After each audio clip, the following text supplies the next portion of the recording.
हो, उसके बाद फिर देखिए, हमारा स्टैंड ये रहा है कि भारत को इस तरह के कानून की जरूरत ही नहीं है। इस तरह का बिल लाकर मोदी सरकार जो इंस्टीट्यूट ऑफ मैरिज पर हमला कर रही है, 18 साल की लड़की को आप right to choose, right to freedom उसका कर्टेल कर रहे हैं, जो भारत के संविधान में आर्टिकल 19 गारंटी करता है। जब 18 साल की लड़की देश के प्रधानमंत्री को, देश के एमपी को, देश के एमएलए को चूज कर सकती है, तो अपना पार्टनर क्यों नहीं चूज कर सकेगी? जब उसको आप इजाजत दे रहे हैं कि लिव इन रिलेशनशिप करिए, जब पॉस्को एक्ट में 18 साल में राइट टू कंसेंट दिया जा रहा है, आप कौन होते हैं भाई? क्या नरेंद्र मोदी इन सब 18 साल की लड़कियों के अंकल बन जाएंगे?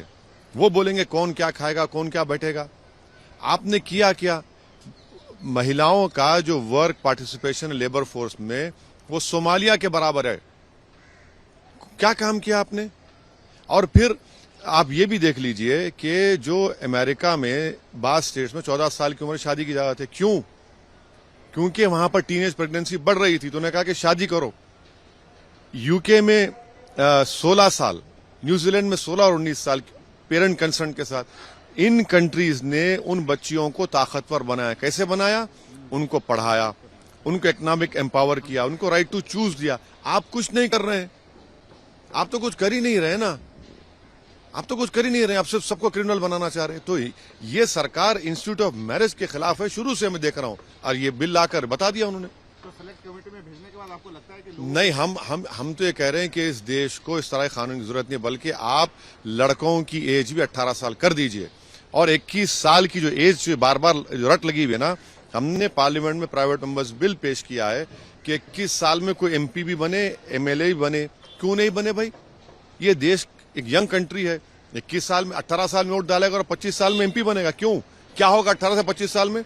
21 साल में बनाइए उसको, और 18 साल की उम्र लड़कियों दोनों करिए। वो डिसाइड करेंगे कब शादी करना है, कब बच्चा पैदा करना है। आप कौन होते हैं?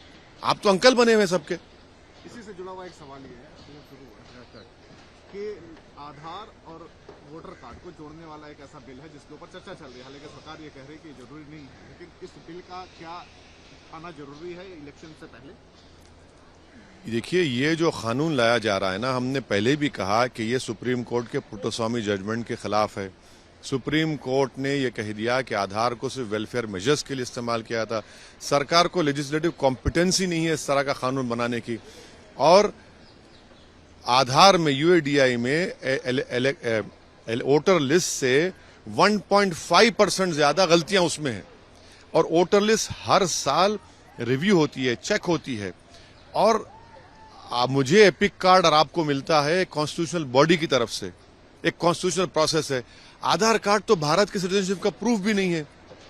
और आप इस तरह का कानून लाकर गवर्नमेंट्स को एक एडवांटेज मिल जाता है कि अगर ये देखते हैं, क्योंकि आधार कार्ड में क्या है? नाम है, कास्ट जात है, पैन कार्ड है, टेलीफोन नंबर है।